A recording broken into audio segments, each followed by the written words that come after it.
अगर आप सच में चाहती हैं कि डिलीवरी के दौरान आपके बच्चे को ज़्यादा कष्ट ना सहना पड़े, आपको ज़्यादा परेशानी ना हो, तो आपको कुछ बातों का ध्यान ज़रूर रखना चाहिए ताकि आपकी डिलीवरी आसान हो जाए। देखिए, कुछ महिलाओं की डिलीवरी ना 20 घंटे में होती है, किसी की 24 घंटे में होती है और किसी की 2 से 3 घंटे में हो जाती है। तो ऐसा क्यों होता है?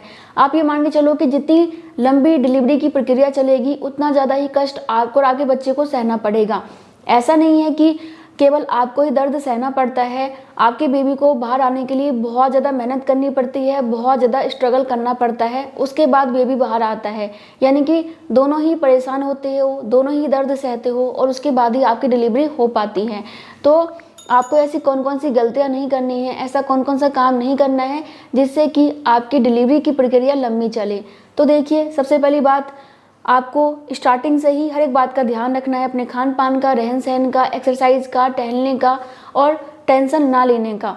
अगर आप इन बातों का ध्यान रखेंगी तो डिलीवरी आपकी बहुत ही आसानी से हो जाएगी। लेकिन फिर भी आपको लेबर पेन शुरू होने के बाद कुछ बातों का ध्यान रखना चाहिए ताकि आपकी डिलीवरी बहुत जल्दी हो जाए और आपके बच्चे को ज़्यादा परेशानी ना सहना पड़े, आपके बच्चे को लंबे समय तक स्ट्रगल ना करना पड़े। तो देखिए, सबसे पहला काम जो आपको नहीं करना है वो है ज़्यादा चिल्लाना। नॉर्मली दर्द होता है तो महिलाएं चिल्लाती हैं और चिल्लाना भी चाहिए, लेकिन अगर आप ज़रूरत से ज़्यादा चिल्लाएंगी तो ऐसे में क्या होगा कि आपकी सारी एनर्जी डाउन हो जाएगी, क्योंकि बेबी को बाहर लाने के लिए आपको बहुत ज़्यादा एनर्जी की आवश्यकता होती है, बहुत ज़्यादा ताकत चाहिए होती है। अगर आप पहले से ही चिल्ला चिल्ला के अपनी सारी एनर्जी को ख़त्म कर देंगे तो बेबी को बाहर लाने के लिए आपको बहुत ज़्यादा स्ट्रगल करना पड़ेगा और साथ ही साथ आपके बच्चे को भी काफ़ी ज़्यादा कष्ट सहना पड़ेगा। तो यानी कि जितनी लंबी प्रक्रिया चलेगी उतना लंबा ही आपको और आपके बच्चे को कष्ट होगा। इसलिए पहले से ध्यान रखिए कि ज़्यादा चिल्लाना नहीं है, शांत रहना है, ताकि जब आप डिलीवरी रूम के अंदर जाएं और आपकी डिलीवरी हो रही हो तो आप जितना जल्दी हो सके उतना जल्दी पुश करके, मेहनत करके अपने बच्चे को बाहर निकाल लें। और देखिए, कुछ महिलाएं लेबर पेन के दौरान यानी कि डिलीवरी से पहले ही बहुत ज़्यादा घबरा जाती हैं, बहुत ज़्यादा टेंशन लेने लग जाती हैं कि पता नहीं क्या होगा, कैसे होगा, मैं दर्द को बर्दाश्त कर भी पाऊंगी या नहीं कर पाऊंगी, मैं बेबी की डिलीवरी कर पाऊंगी या फिर नहीं कर पाऊंगी, बच्चे को कोई परेशानी ना हो जाए, डिलीवरी के दौरान कोई दिक्कत ना हो जाए। देखिए, ऐसा नहीं है कि आपको इस बारे में सोचना नहीं है, बिल्कुल आप सोच सकते हो, लेकिन इतना ज़्यादा सोचना कि बच्चे का हार्ट बीट कम हो जाए या फिर बहुत ज़्यादा हो जाए, ये ठीक नहीं है ना। या फिर आपका बीपी कम या ज़्यादा हो जाए। अगर आपको डिलीवरी के दौरान बीपी की प्रॉब्लम हो जाती है तो इससे लेबर पेन आना बंद हो जाता है। तो क्या आप ऐसा चाहोगे कि आपके बच्चे का हार्ट बीट कम या ज़्यादा हो जाए जिससे कि डॉक्टर आपको नॉर्मल डिलीवरी के लिए मना कर दें, या फिर आपको लेबर पेन आना ही बंद हो जाए? तो आप ऐसा बिल्कुल नहीं चाहेंगे। इसलिए अपने आप को शांत रखिए, घबराइए मत, क्योंकि आप पहली महिला नहीं हो जिसकी की डिलीवरी होने वाली है। सभी महिलाओं की, सभी जीव जंतु की डिलीवरी ऐसे ही होती है। बाकी आपके साथ डॉक्टर हैं तो चिंता की क्या बात है, कुछ दिक्कत होगा वो संभाल लेंगे।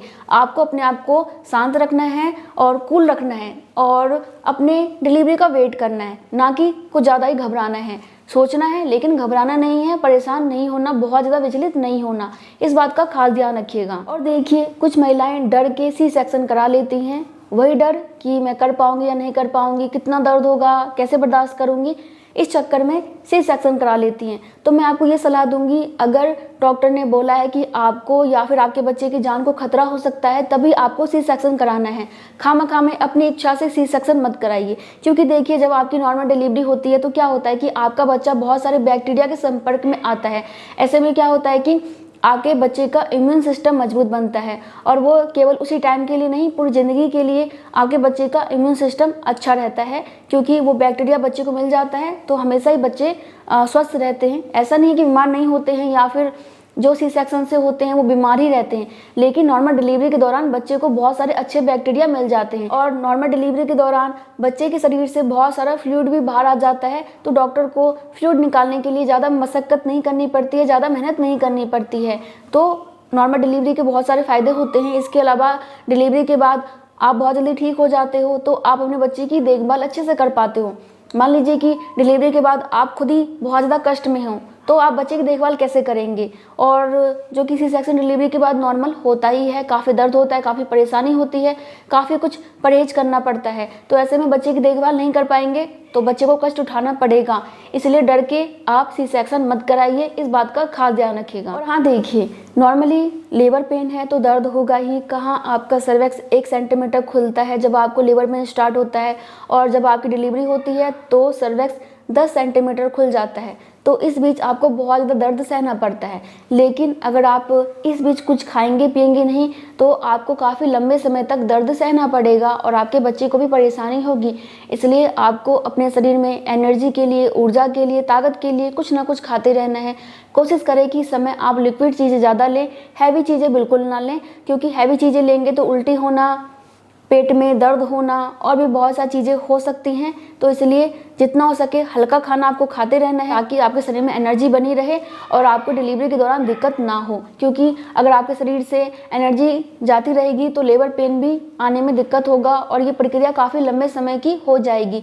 इसलिए आपको अपने शरीर को स्ट्रांग बना के रखना है और इसके लिए आपको खाते पीते रहना है, ठीक है। और देखिए, इसके अलावा आपको एक बात का ध्यान ये भी रखना है कि आपको लेबर पेन के दौरान लेटे नहीं रहना है।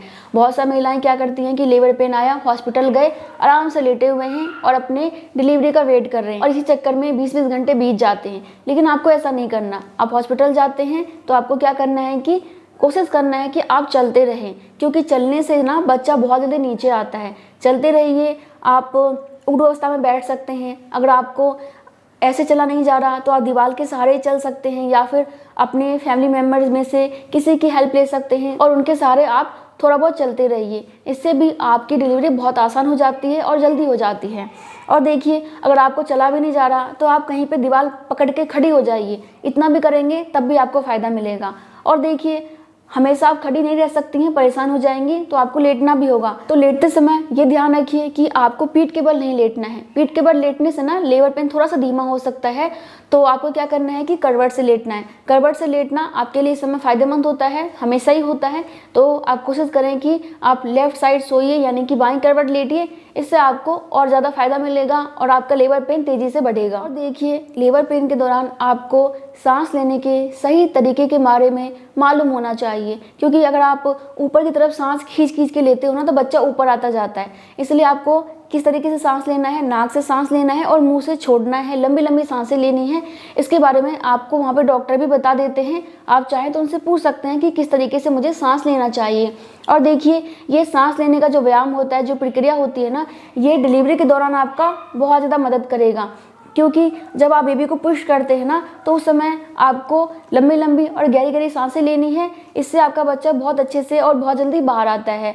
और ये भी ध्यान रखिए कि जब आप डिलीवरी रूम के अंदर चले गए हैं तो आपको वहाँ पे डॉक्टर के बताए अनुसार ही बेबी को बाहर लाने के लिए पुश करना है। आपको अपने आप ही कभी भी पुश नहीं करना है। जब आपको दर्द आता है, आपको लगता है कि एकदम से ही दर्द उठा, यानी कि संकुचन आया, तो उसी समय आप जितना जोर हो सके उतना जोर लगा के बेबी को बाहर लाने के लिए पुश कीजिए, जोर लगाइए। जैसे कि नॉर्मली हमें कब्ज हो जाता है तो हम कैसे जोर लगाते हैं ना पोटी को बाहर लाने के लिए, इसी तरीके से आपको जोर लगाना है। तो ऐसे में आपका बच्चा बहुत जल्दी बाहर आ जाता है। बाकी आपको डॉक्टर भी बताएंगे कि कैसे आपको पुश करना चाहिए। तो आपको इस बात का ध्यान रखना है कि सही तरीके से पुश कीजिए। जब दर्द आता है तब पुश कीजिए। खाम का आप जोर लगाते रहोगे कोई फ़ायदा नहीं है और इससे आपको अगर बहुत ज़्यादा समय लग जाता है तो डॉक्टर आपकी नॉर्मल डिलीवरी नहीं करेंगे। तो जैसे डॉक्टर कहते हैं उसी हिसाब से आपको पुश करना है, उसी हिसाब से आपको रिएक्ट करना है। अपना दिमाग बिल्कुल नहीं चलाना। अपना दिमाग चलाएंगे तो फिर आपको परेशानी होगी और बच्चे को भी होगी। तो इन्हीं बातों का ध्यान रखिएगा। बाकी मैं मिलती हूँ नेक्स्ट वीडियो में। तब तक के लिए bye bye. Thank you so much. नमस्ते।